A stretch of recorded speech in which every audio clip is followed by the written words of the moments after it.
Hi friends, welcome back to my YouTube channel. So ನನ್ನ first ವ್ಲಾಗಲ್ಲಿ ನೀವು ನನ್ನ ಇಂಟ್ರೊಡಕ್ಷನನ್ನು ನೋಡಿದ್ದೀರಾ. ಈ ಒಂದು ವ್ಲಾಗಲ್ಲಿ ನನ್ನ 8 ಮಂತ್ಸ್ ಜರ್ನಿನ ಕ್ವಿಕ್ಕಾಗಿ ಎಕ್ಸ್ಪ್ಲೈನ್ ಮಾಡೋಕ್ಕೆ ಟ್ರೈ ಮಾಡಿದ್ದೀನಿ.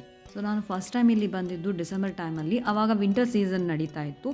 ಸೊ ವೆದರ್ ತುಂಬಾ ಕೂಲಾಗಿ ಚೆನ್ನಾಗಿತ್ತು ಅಂತಲೇ ಹೇಳ್ಬೋದು. ಬಟ್ ಪ್ರೆಸೆಂಟ್ ಇವಾಗ ಸಮ್ಮರ್ ಸೀಸನ್ ಇರೋದ್ರಿಂದ ವೆದರ್ ಅಂತೂ ತುಂಬಾ ಹಾರ್ಶ್ ಆಗಿದೆ. ಸೊ ನನಗೆ ಸ್ಟಾರ್ಟಿಂಗಲ್ಲಿ ಬಂದಾಗ ಹೆಲ್ತ್ ಇಶ್ಯೂಸ್ಗಳು ಏನೂ ಹೆಚ್ಚಾಗಿ ಆಗಿರಲಿಲ್ಲ. ಮಾಮೂಲಿ ಜ್ವರ ಮತ್ತು ಮೈಕೈ ನೋವು ಇತ್ತು.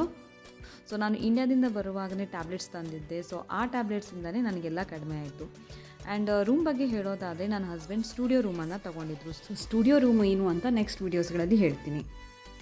ಸೊ ನಾವಿದ್ದಂಥ ಕಮ್ಯುನಿಟಿ ಅಂತೂ ತುಂಬಾ ನೀಟ್ ಆ್ಯಂಡ್ ಕ್ಲೀನಾಗಿತ್ತು ಅಂತಲೇ ಹೇಳ್ಬೋದು. ಸೊ ನಾನು ಫಸ್ಟ್ ಟೈಮ್ ಇಲ್ಲಿ ಬಂದಾಗ ಈ ಎನ್ವೈರ್ಮೆಂಟ್ ನೋಡಿ ತುಂಬಾ ಇಷ್ಟ ಆಯಿತು.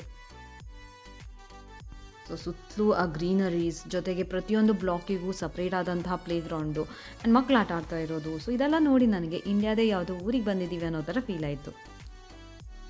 ಸೊ ರೂಮ್ ಬಗ್ಗೆ ಹೇಳಿದೆ, ಕಮ್ಯುನಿಟಿ ಬಗ್ಗೆ ಹೇಳಿದೆ. ನೆಕ್ಸ್ಟ್ ಗ್ರೋಸರೀಸ್ ಬಗ್ಗೆ ಹೇಳೋದಾದರೆ ಇಲ್ಲಿ ಎಲ್ಲ ಥರದ ಇಂಡಿಯನ್ ಪ್ರಾಡಕ್ಟ್ಗಳು ಸಿಗುತ್ತವೆ.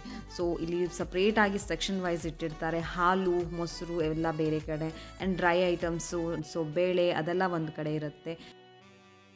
ರೈಸ್ ಬಗ್ಗೆ ಎಕ್ಸಾಂಪಲ್ ಆಗಿ ಹೇಳೋದಾದರೆ ನಮಗೆ ಇಲ್ಲಿ ಕುಚ್ಚಲಕ್ಕಿ, ದಪ್ಪ ಅಕ್ಕಿ ಅಂತೀರಲ್ವ, ಅದು ಕೂಡ ಸಿಗುತ್ತೆ. ಆ್ಯಂಡ್ ಫಿಶ್ ಬಗ್ಗೆ ಹೇಳೋದಾದರೆ ಇಲ್ಲಿ ಎಲ್ಲ ವೆರೈಟೀಸ್ ಆಫ್ ಫಿಶ್ ಕೂಡ ಸಿಗುತ್ತೆ. ಒಂದು ಇಂಟ್ರೆಸ್ಟಿಂಗ್ ವಿಷಯ ಏನಂದರೆ ಇಲ್ಲಿನ ಪ್ರೈಸನ್ನು ಇಂಡಿಯನ್ ಪ್ರೈಸ್ಗೆ ಕಂಪೇರ್ ಮಾಡೋದಾದರೆ, ಸೊ ನಾರ್ಮಲ್ ಆಗಿ ಇಂಡಿಯಾದಲ್ಲಿ ಎಷ್ಟು ಪ್ರೈಸಿಗೆ ನಾವು ಫಿಶನ್ನು ಬೈ ಮಾಡ್ತೀವೋ ಇಲ್ಲಿ ಕೂಡ ಅಷ್ಟೇ ಪ್ರೈಸ್ ಇರುತ್ತೆ. ಆ್ಯಂಡ್ ಕೆಲವೊಂದು ಸಾರಿ ಸ್ವಲ್ಪ ಚೀಪಲ್ಲಿ ಕೂಡ ಸಿಗುತ್ತೆ. ಆ್ಯಂಡ್ ನಾವು ಕೋಸ್ಟಲ್ ಸೈಡ್ ಅವರು ಆಗಿರೋದ್ರಿಂದ ನಮಗೆ ಸ್ವಲ್ಪ ಫಿಶ್ ಬಗ್ಗೆ ಇಂಟ್ರೆಸ್ಟ್ ಹೆಚ್ಚಿದೆ ಅಂತಲೇ ಹೇಳ್ಬೋದು. ಸೊ ಗ್ರಾಸರೀಸ್ ಬಗ್ಗೆ ಆಯಿತು. ನೆಕ್ಸ್ಟ್ ಟ್ರಾನ್ಸ್ಪೋರ್ಟೇಷನ್ ಬಗ್ಗೆ ಹೇಳೋದಾದರೆ ಇಲ್ಲಿ ಟ್ಯಾಕ್ಸಿ, ಬಸ್ ಆ್ಯಂಡ್ ಮೆಟ್ರೋ ಇದೆ. ಸೊ ನೀವು ಟ್ಯಾಕ್ಸಿನ ಕಂಪೇರ್ ಮಾಡಿದ್ರೆ ಮೆಟ್ರೋ ಚೀಪ್ ಆ್ಯಂಡ್ ಬೆಸ್ಟ್ ಅಂತಲೇ ಹೇಳ್ಬೋದು. ದುಬೈ ಮೆಟ್ರೋ ಆಲ್ಮೋಸ್ಟ್ ಎಲ್ಲ ಮೇಜರ್ ಸಿಟಿಗೆ ಕನೆಕ್ಟೆಡ್ ಇದೆ. ಕೆಲವೊಂದು ಕಡೆ ನಾವು ದುಬೈನ ಟ್ರ್ಯಾಂಪನ್ನು ಕೂಡ ಯೂಸ್ ಮಾಡ್ಬೋದು. ಟ್ರ್ಯಾಂಪ್ ಅನ್ನೋದು ಸಿಮಿಲರ್ ಟು ಮೆಟ್ರೋ ಅಂತಲೇ ಹೇಳ್ಬೋದು. ಅದು ಕೂಡ ಒಂದು public transport service. So metro ಬಗ್ಗೆ ಒಂದು ಪ್ಲಸ್ ಪಾಯಿಂಟ್ ಏನಂದರೆ, ನಾವೇನಾದರೂ ಲೇಡೀಸ್ ಒಬ್ಬರೇ ಮೆಟ್ರೋದಲ್ಲಿ ಟ್ರಾವೆಲ್ ಮಾಡ್ತಾ ಇದ್ದೀವಿ ಅಂದರೆ, ಸೊ ಲೇಡೀಸಿಗೆ ಅಂತಾನೆ ಸಪ್ರೇಟಾಗಿ ಒಂದು ಕಂಪಾರ್ಟ್ಮೆಂಟ್ ಇರುತ್ತೆ. ನಾವು ಅಲ್ಲಿ ಹೋಗಿ ಕಂಫರ್ಟೇಬಲ್ ಆಗಿ ಕೂತ್ಕೊಂಡು ಹೋಗ್ಬೋದು. ಅಲ್ಲೇನಾದರೂ ಜೆಂಟ್ಸ್ ಎಂಟರ್ ಆದರೆ ಅವರಿಗೆ ಫೈನ್ ಕೂಡ ಇರುತ್ತೆ. ಸೊ ಈ ಥರ ಇಲ್ಲಿ ಸೆಕ್ಯೂರಿಟಿಗೆ ತುಂಬಾ ಇಂಪಾರ್ಟೆನ್ಸ್ ಕೊಡ್ತಾರೆ. ನಾಟ್ ಓನ್ಲಿ ಇನ್ ಮೆಟ್ರೋ, ಎಲ್ಲ ಕಡೆ ಕೂಡ ಸೆಕ್ಯೂರಿಟಿ ತುಂಬಾ ಚೆನ್ನಾಗಿದೆ.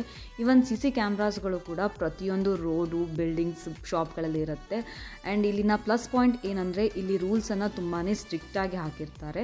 ಸೊ ಯಾರಾದರೂ ಆ ರೂಲ್ಸ್ ಅಗೇನ್ಸ್ಟ್ ಹೋದರೆ ಹೆವಿ ಅಮೌಂಟ್ ಫೈನನ್ನು ಕಟ್ಟಬೇಕು. ಸೊ ಅದಕ್ಕೆ ಇಲ್ಲಿ ಜನ ತುಂಬಾ ಅಲರ್ಟ್ ಆಗಿರ್ತಾರೆ. ಸೊ ಕ್ರೈಮ್ ನಡೆಯೋದು ತುಂಬಾ ಕಡಿಮೆ ಅಂತಲೇ ಹೇಳ್ಬೋದು.